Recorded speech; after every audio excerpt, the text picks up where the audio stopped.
Hi guys. Today we've got the great honor to have Professor Goldstone with us. I'm sure everyone already read his Wikipedia page. He is a prominent expert in revolutions. I think I could say historical trends, and in general, he's a historian. So, as we always do, I think I'm going to start with my first question, which is, Professor, what do you think are the three main concepts of your book? So what do you think are the key concepts? A lot of it is an effort to clear away misconceptions. So I'd say that the first main concept is many of the simple explanations for the rise of the West are unjustified. They're just not good enough, whether it's imperialism or geography, that these kind of simple, sweeping one-factor explanations really don't get to the heart of what allowed the West to move ahead. The second main message is that we really have to pay a lot of attention to science. And it's not just that modern science appeared and then everything took off from there. We have to realize that all great civilizations had a considerable scientific enterprise. They were all interested in astronomy for calendar reasons. They were all interested in mathematics for bookkeeping and architecture.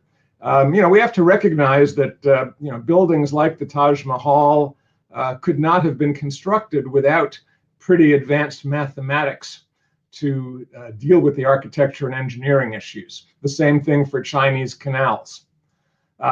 So we need to drop some of our conceits about how the West had everything going for it, that we had science from the ancient Greeks and no one else did, and everything went forward. It's a much more complicated story than that. And then I'd say the third message is if you ask, well, where did European science come from? It came from an unusual willingness to escape from traditional philosophy and religion. And I say unusual because kind of nowadays we think of, oh yeah, modern society is secular and we were too burdened by religion and all of that. But religion is a very powerful force in the modern world as well as elsewhere. I know Europe is becoming more secular, and so if you look at the role of the Catholic Church in Italy today, you say, oh yeah, religion, I guess that's just not such a big deal. It faded with modernity. But you look at the number of churches in every city in Italy and France and Germany, and you see that religion was a very big deal for a very long time until very recently. And it's been that way for, people need, frankly, they need something to believe in. They need something to pull their communities together. So rather than kind of discounting religion and tradition, we need to understand, why did Europe manage to break free? And that was a somewhat unusual historical set of circumstances. The discovery of the New World kind of shook up certainties about existing knowledge being complete.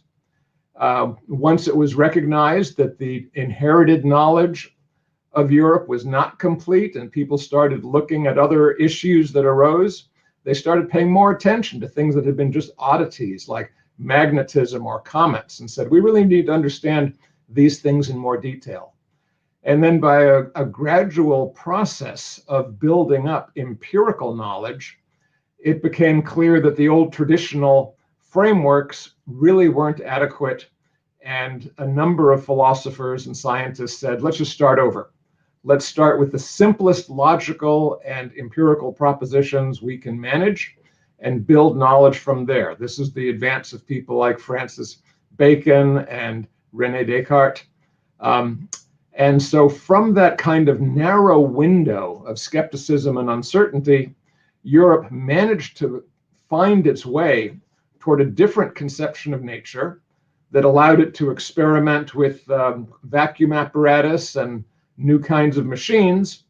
And even though everything the Romans did was astounding, the marvelous Roman concrete that we still can't match, the incredible architecture of the arches and the multi-story buildings and the Europe-spanning hard weatherproof roads. All of that was extremely impressive, but it was still limited by the energy that animals, people, wind, and water could produce. And when European science liberated a new source of energy, the ability to turn heat energy into motion, which is basically all that steam engines did. But that was huge. It was almost like discovering fire again. You know, fire gave us heat and the ability to smelt metals and the ability to cook food. So fire was this huge multi-purpose technology. And then in the 18th century, the steam engine became another big multi-purpose technology that really allowed Europe to do things on a scale that other countries couldn't. So I'd say those are the big three.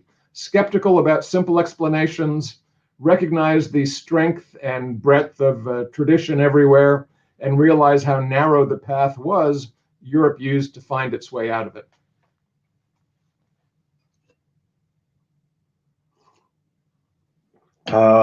Touching on that point, I have a question regarding your book, Why Europe?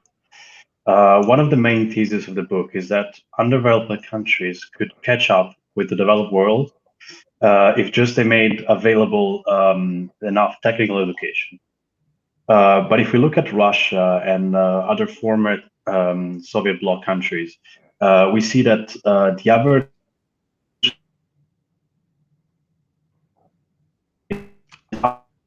We've lost Luca's signal for a moment, but I know where he's going with this.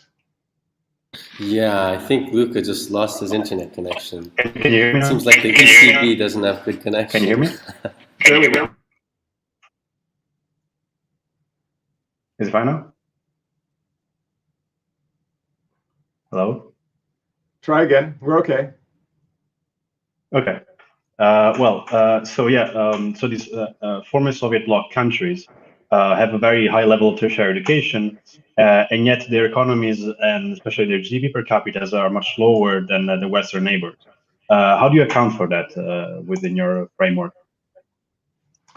Well, the two big questions in a sense are, why did China advance so quickly in the last 30 years with a fairly authoritarian government system, and why did other countries such as Russia seem to get held back?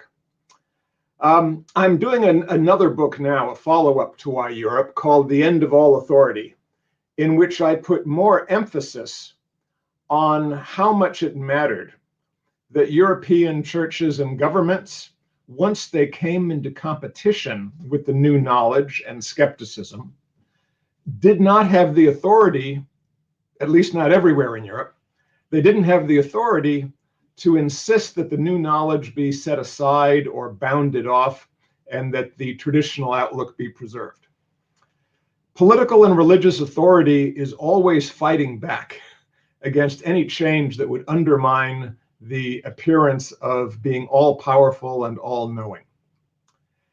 And in order for knowledge to develop and for innovation to take root, it is necessary to have a space to innovate, a space for freedom that is absent in economies and in communication fields that are too strongly controlled from a center that will not let itself appear to be in error or wrong.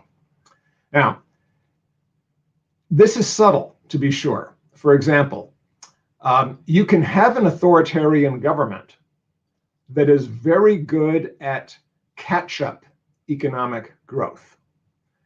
The two most impressive periods of very rapid economic growth that we know are China from 1980 to 2010, and a lot of people don't realize this, and the Soviet Union from 1930 to 1950. Allowing for the problems of World War II, knocking out some of the last growth in the last 5-year period. But from 1930 to 1945, Stalin went on a crash program to catch up with Germany. He saw that Germany was still an enemy, that Russia had been crushed by advanced German military in World War I, And he knew that Russia needed to be better prepared if there was going to be a World War II, which he certainly realized could well happen soon. So the collectivization, this terrible, murderous oppression of farmers in the Soviet Union, did have a flip side. The farmers were starved, their grain and animals were seized, but that had a purpose. It was to sell surplus grain to the West and to funnel grain and animals to the cities to provide for a growing industrial workforce. And so Stalin very quickly built up an industrial base in Russia where there had been none before. But he did so because he had the models to work from. So it didn't require a lot of innovation. Now, it's lucky for Russia that they had good innovation in the military sphere. They came up with the Kalashnikov rifle and the T-1 tank. And so that, they had little bits, but for the most part, the crash industrialization in Russia and the crash industrialization in China consisted of importing technologies and deploying them with almost military efficiency in order to force feed growth. Now, that is doable for an authoritarian regime. And we've certainly seen authoritarian regimes build the pyramids and have other great kind of forced labor construction. So it's entirely possible to have periods of economic growth in authoritarian regimes. What we have not seen from such regimes is sustained innovation at the frontier of new production. That has generally occurred in free societies, and then the results of that advance have been imported.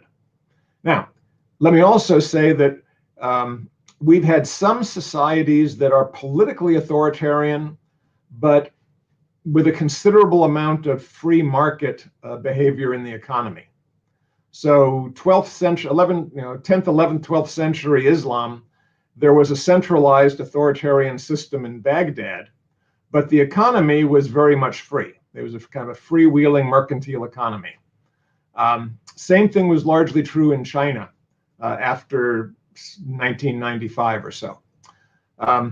Nonetheless, what we're looking at now in the world, and this is the big challenge for America, I think, China has decided they're going to keep an rigidly authoritarian, thought-controlling, censoring political system, but they want to lead the world in artificial intelligence, quantum computing, electric vehicles, and other advanced technologies.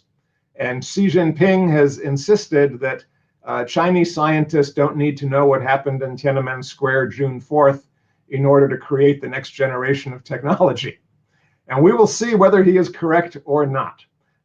My reading of history is you get more dynamic innovation in free societies than in centrally controlling ones. So I fully expect that just like America pulled itself up out of the 1970s Vietnam Civil War crisis and led the world in digital marketing and social media invention in the 90s and so on, that we're going to see this something similar, that by the time we get to the 2030s, I believe America will have pulled itself out of this current mess of racial conflict and political polarization, that the new technologies we're already seeing in biotechnology and advanced computing will pay off, and China will again be kind of trying to figure out how to catch up. That's my forecast, but it's certainly not the one that the Chinese government wants to see realized. Thank you very much. I have another question. In 2010, you wrote a very famous article called The New Population Bomb. Since then, since the Great Recession, developing countries as well as European economies have consistently stagnated, which wasn't the view at the time. How did your views change since you wrote that piece in 2010? Well, they haven't changed at all. That may sound strange to you, but The core argument of the new population bomb was that the world is out of balance demographically. That is, overall, the proportion of old people, working age people, and young people is fine. Globally, those numbers are about what they've always been. But it's no longer the case that within individual countries, the age structure is balanced in that way. Instead, what I wrote in 2010 is that we're very rapidly moving into a world where the rich countries are aging fast and have a shrinking workforce, and a number of low-income countries, not China, not even so much India, but primarily the Middle East, Sub-Saharan Africa, Southeast Asia, Central America, are still very young and with fast-growing populations. And I worried that this meant there's going to be a mismatch between the job markets and the workforce in all of these countries. That is, the young, fast-growing countries will have too many people, more than they can employ, and the rich countries will start to run into shortages of workers or have difficulties supporting their senior population. Italy is a good case where this is far advanced. So those trends that I highlighted in 2010 have, if anything, become more severe. Africa's fertility has hardly fallen in the last 10 years, whereas the already low fertility in Asia, Europe, and North America that people were saying, oh, that'll bounce back. No, it's actually fallen even further. So the population bomb was not a bomb of the population's going to explode everywhere. That was never the argument. The bomb is in the imbalance, the very dangerous, risky imbalances of population. And we look at what happened in the Arab Middle East in 2010, 2011, kind of right after I wrote that article. And it kind of showed the risks of an explosive and underemployed youth population and governments that are struggling to kind of maintain subsidies in the face of rising agricultural prices and a growing population. So that was exactly, I think, on target. I now think the rest of Africa is heading where North Africa was 10 years ago. We're going to see more political upheaval. We're going to see more global migration. We're already seeing greater urbanization, which was another message of that population explosion article. And we're going to continue to see more Islamic radicalism. That was the third point in that population explosion article, is that the fastest growing population in the world is the Muslim population. And they're going to want equality of status with Western countries. So all of those trends, unfortunately, have grown stronger, and the risks have grown accordingly. If Luca doesn't have another question, I would have a question. Do you have another question, Luca? All right, I'll let you go. Yeah, well, touching upon that point, we've seen that China's population has been, at least its growth has been slowing down in the past few years. This has far-reaching consequences, as explained in Charles Goodhart's book, The Great Demographic Reversal. What do you think the effect on the geopolitical level will be of kind of aging China? I have some disagreements with Goodhart's book. He thinks that we're heading toward a world labor shortage that will lead to inflation. And he's certainly correct that China's population growth is slowing down. That doesn't necessarily mean, however, that China will not be able to provide continued inputs to the world economy. Now, it's true that China became the world capital of low-wage production. And it has advantages in infrastructure and education that make it a little bit hard for other countries to simply step in and take over. But it is happening. We're seeing the Philippines, Vietnam, Indonesia, and Bangladesh provide exactly the kind of economic sector growth that China provided 20 years ago. That is, Bangladesh, which people had written off as a useless basket case country, Bangladesh is now one of the largest textile exporters in the world. Why? Because they have a cheap and reasonably well-educated labor force. And Vietnam is trying very hard to kind of follow China's tracks. Philippines, almost 100 million people. Indonesia, 250 million people. If you include Pakistan, then with Pakistan, Indonesia, Bangladesh, Vietnam, and the Philippines, you have almost a billion-strong population that is, in economic terms, pretty close to where China was 20, 30 years ago. And to be honest, China itself still has a pretty substantial low-income rural workforce that is being deployed to second-tier cities and is becoming more productive. So I do not see a problem with China's low-wage labor being removed from the economy and leaving the world no alternative except to pay more for goods. And that's not even to mention the potential for African countries to start joining the global export markets. Now, will there be wage inflation in Europe and the United States because of a shortage of workers? Here we've got two different forces contending with each other. Yes, there is going to be a shortage of workers, but you know what? It's a shortage for the lowest wage type workers. The people who are in much demand and not being found are service restaurant workers, store workers, and people working in elderly care and social services. Now, those are low-paying jobs. And they're distressingly low-paying jobs, and it's not surprising that they're hard to fill. So we're going to see wages go up. But frankly, if wages go up from $10 or $11 an hour to $15 an hour for these labor-intensive service jobs, that's not going to create huge inflation. It's not as if you had an industrial workforce building automobiles and the price of automobiles goes from 20 to 25,000. Price of automobiles is going up now because of a shortage of semiconductor chips, not because of a shortage of workers, but I believe that will be remedied. But as I say, there are two contending forces. Yes, there are going to be some shortages of workers. Those can be easily filled by immigration if we choose to do that. But it's also the case that a shrinking workforce means shrinking demand.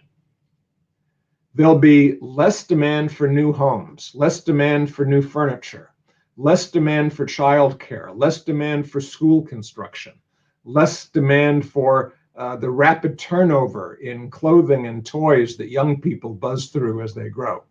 When you go from a situation of a population that is growing from the bottom of the population pyramid with new families, young families forming, that creates an enormous amount of demand for new households and everything to equip them and to raise and train new workers for the labor force. But once that goes away, once you stop having growth year after year, so you don't need to build new schools because the old schools are hard to keep full. You don't need to build much new housing because you can recycle and update the existing housing stock if you don't have much growth in the number of households. So all of that is very deflationary. So the shortage of workers, which Goodhart points to, is real, but I expect it to only have a modest impact on overall prices because so much of what we consume is manufactured in a way that labor costs are a small part of it. Now, it's true that we are consuming more services, but I don't think we're going to see an inflation in the prices paid to the already rich, expensive professionals. Doctors, lawyers, university professors, we're not going to see our incomes escalate as fast as the bottom of the pyramid, the low-income workers.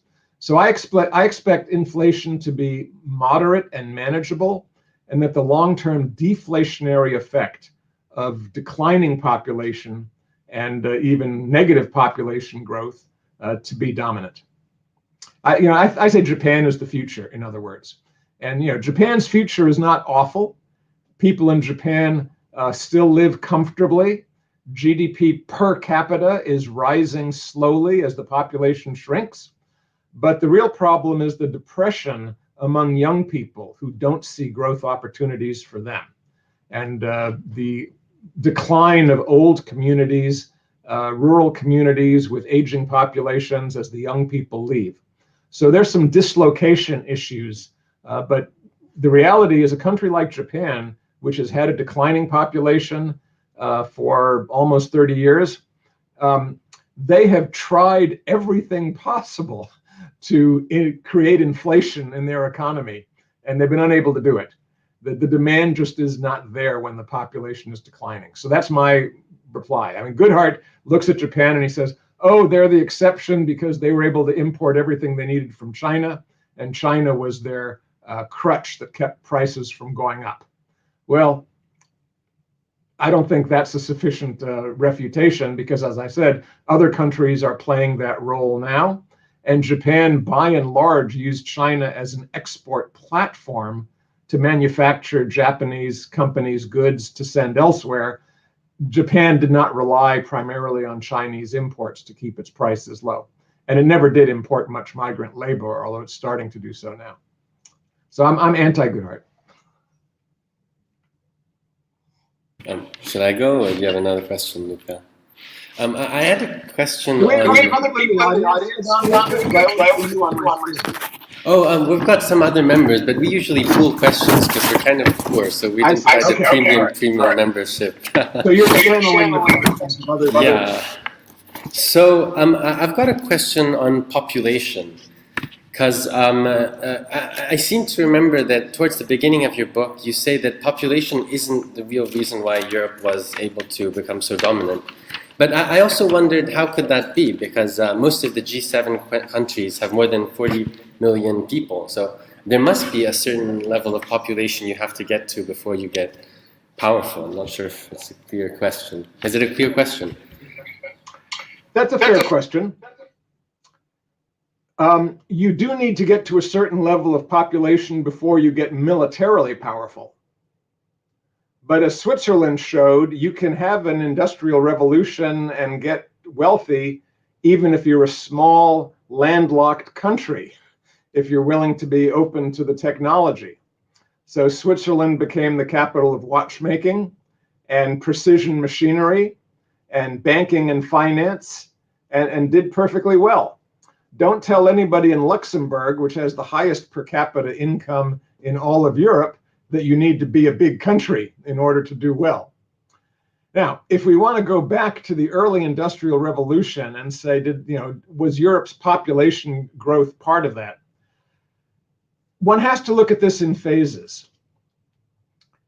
In the 18th century, when the Industrial Revolution was getting underway and those critical inventions, steam power, ceramics, improved ability to create steel by puddling and rolling, using all kinds of roller technology to automate everything from sawing lumber using rotary saws to printing newspapers using rotary presses. During all of that time, Britain's population was not growing terribly rapidly. Britain's population kind of went through a lull from 1650 to 1730, and then it started growing again and started to pick up pace toward the 18th and 19th century. But that population growth was more the result of economic advance than it was the cause.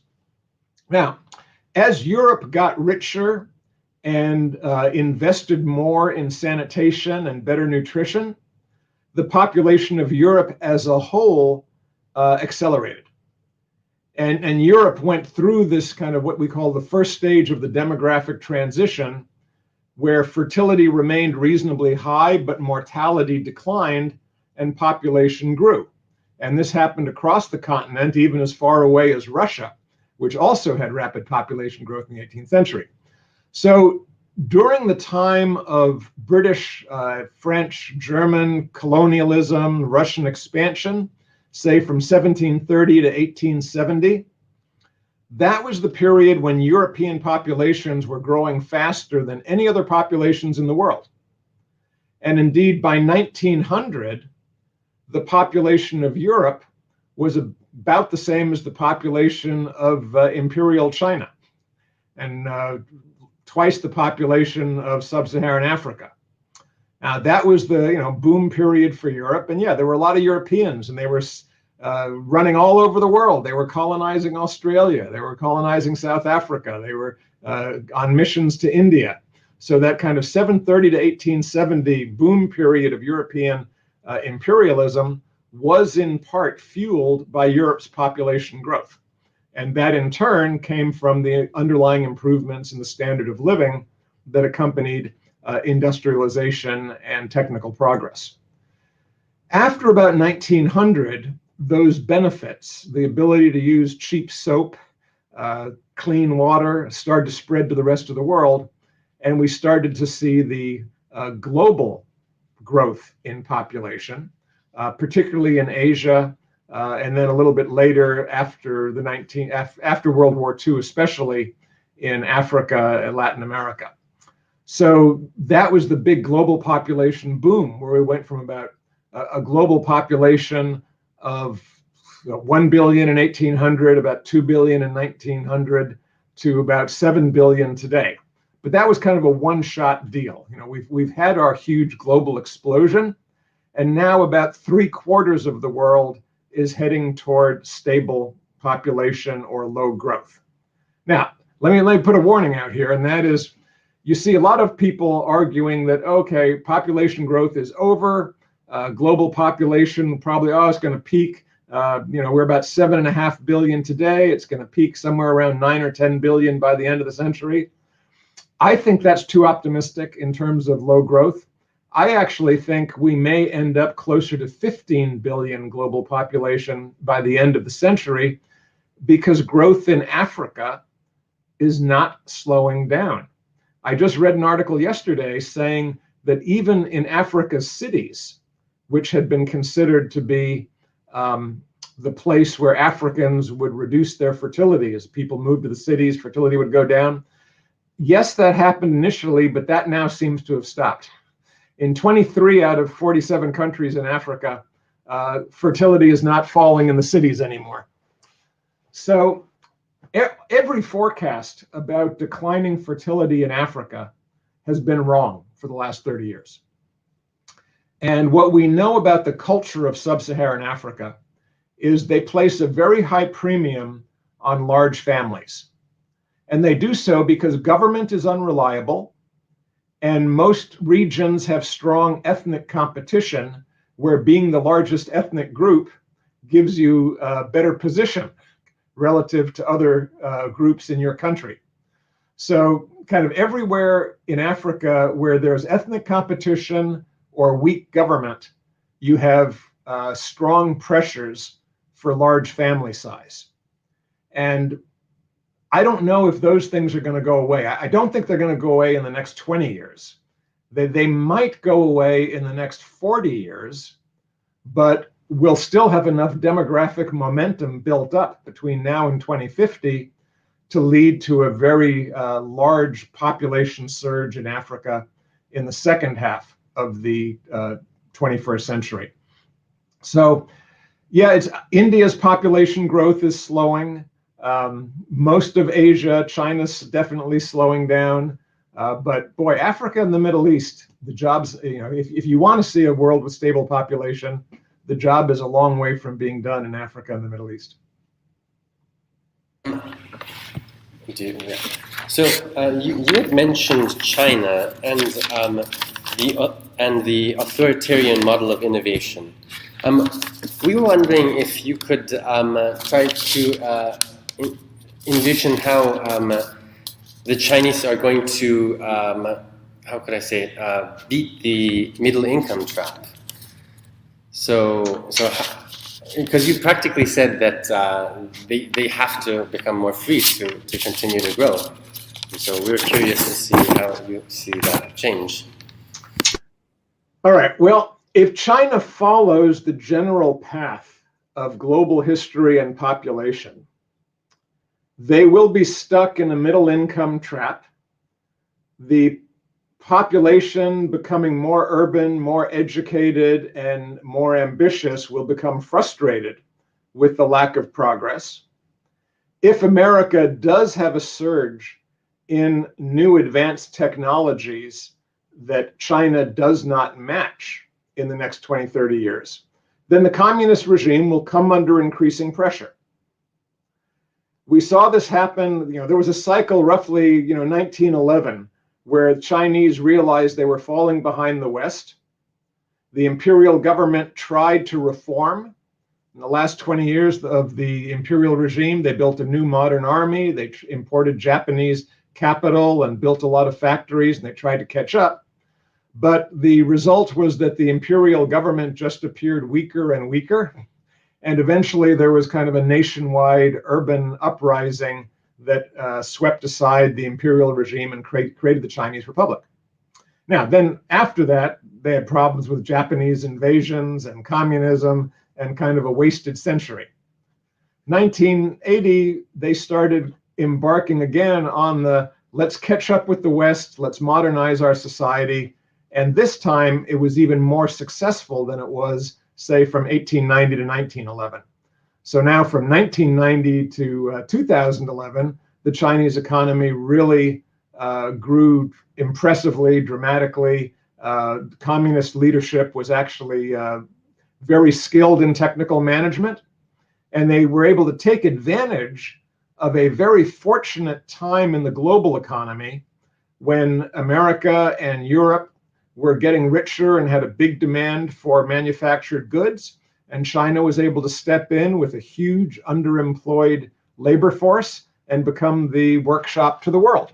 And so China just did a great job taking advantage of that opportunity. Now, however, the question is, will China be able to keep going on that path? And the answer there is clearly no. The European and American economies now have dropped their growth rate, largely because of the population decline and because of the limited technical advance in the last 20 years. So it's not possible for China as a kind of small economy producing goods for much richer economies to grow. Now China's the second largest economy in the world. It can't keep growing by exporting goods to slow growing countries that are only moderately richer. China's got to increase its exports both to its own internal hinterland and to the other fast growing developing regions. So China's doing the right thing with the Belt and Road, saying we're going to create the infrastructure for China to produce goods for Central Asia, the Middle East, Africa, Latin America. That's where we have to go. But those areas are still actually, a lot of them, poorer than China. They're not going, I mean, they'll buy cheap plastic sandals and cookware and things like that. But to get out of the middle income trap, China has to become a world-class producer of high technology goods. This is what Japan and South Korea and Taiwan all did. They became global leaders in consumer goods or in automobiles or in ship making or steel building. They became the world leaders in a high value industrial technology. China, if they want to escape the middle income trap, has to become a world leader. Probably, given the size of the population and the economy, China would have to become a world leader in multiple high-tech industries. Now, that's no secret. That is, in fact, the basis of China's explicit development policy, that they targeted 15 high technology areas in which they want to be the world leader. That's the China 2025. The question is, can they do it? Do they have the talent? Do they have the intellectual infrastructure? Do they have the research facilities? They're trying. They're trying to bring back Chinese technical experts and scholars from all over the world, induce them to return to China, set up laboratories there. They're financing research.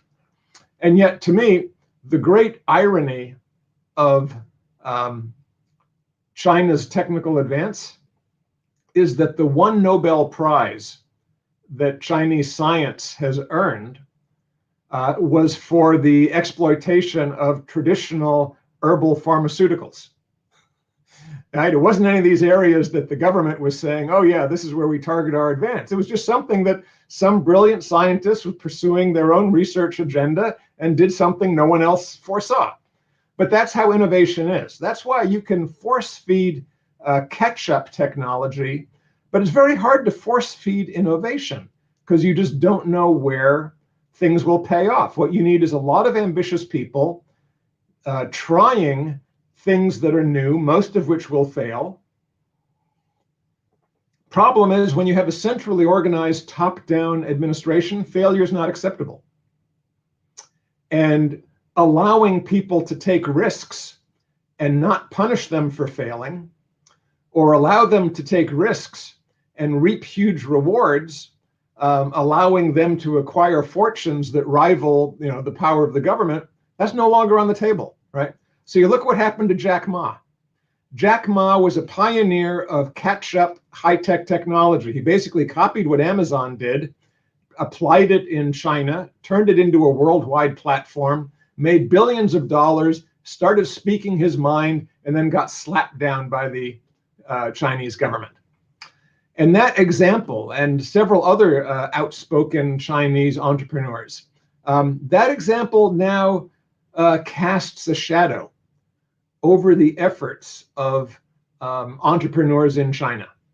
They know that they cannot challenge the government. Same thing in Russia. The oligarchs cannot challenge the government. Development in Russia is stymied now because anyone who is too successful is basically told either do you sell your business to an oligarch who we can trust, or you become a loyal oligarch and you stay on our payroll. And that really throttles a lot of growth because a lot of people don't want to do that. So they're not willing to make the effort. They'll emigrate. They'll go to Israel and invent high technology there. So China knows what it has to do to escape the middle income trap. And yet it is following a political program that seems almost certain to ensure failure. That's the paradox of China today. Now, if you say, well, how is China going to escape that middle income trap? Either they have to double the income of the cities on the coast that are already nearly at European levels. That's very unlikely. I don't see Shanghai becoming twice as rich as New York City, or even Shenzhen, great as it is, becoming twice as rich as San Francisco. That's not going to happen. So what they have to do is lift the population of the interior up to the levels of the coast. And they know that. They're investing. They're trying to do that. The problem is, what are all those people going to do to find high income jobs, high productivity jobs?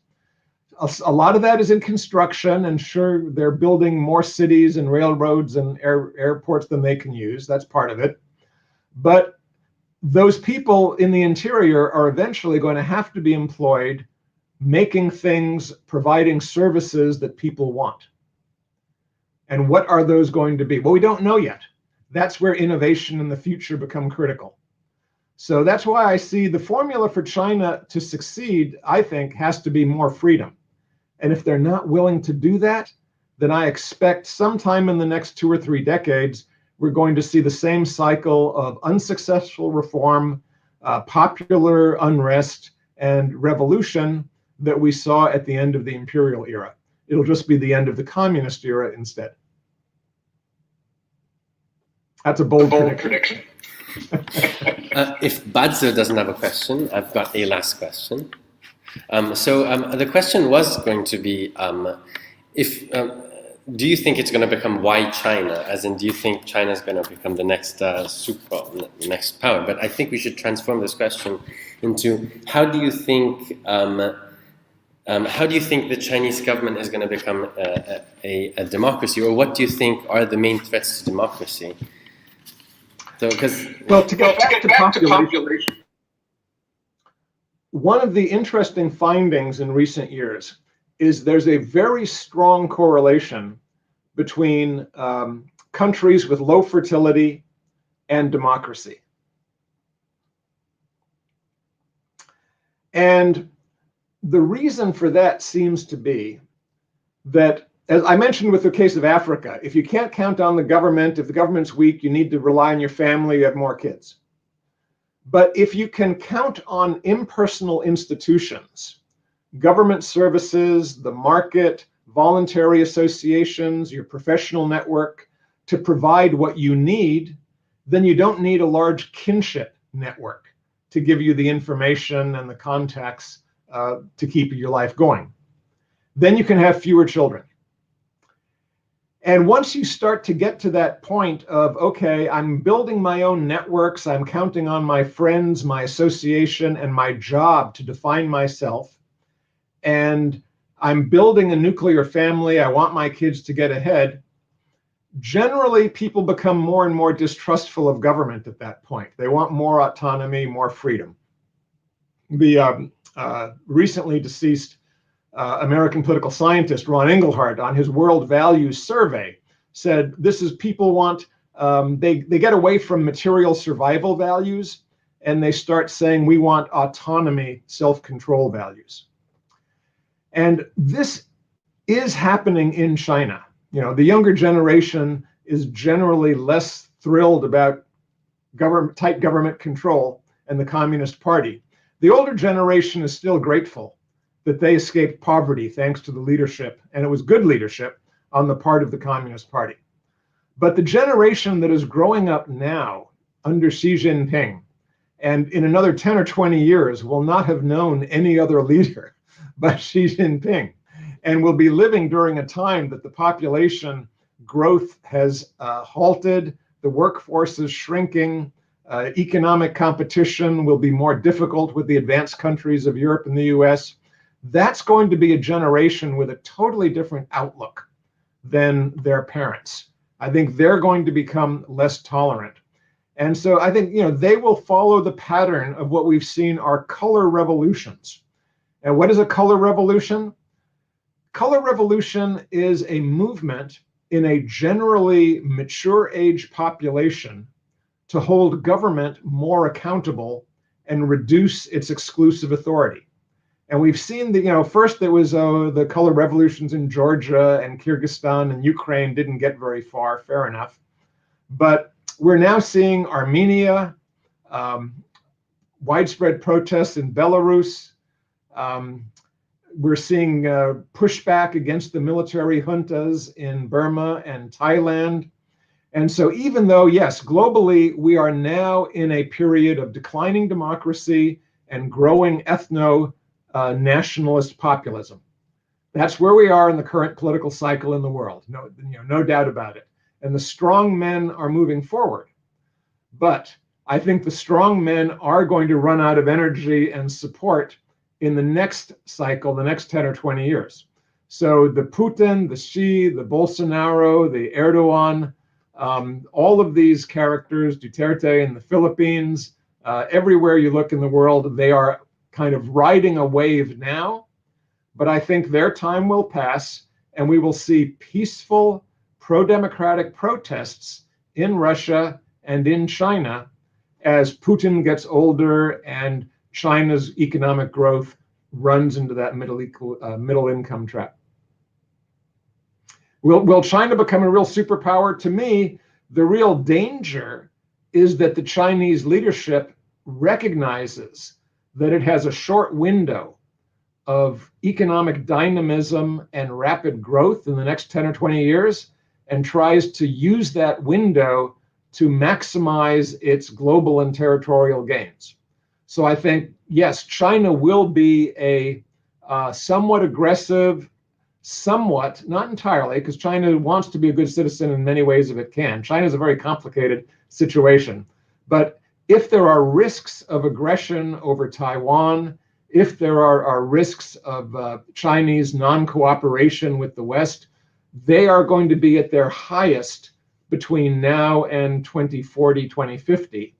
Afterwards, I think it's almost inevitable that the democratic forces in China will emerge and take over, but don't know whether that's going to be in 15, 20, or 30 years.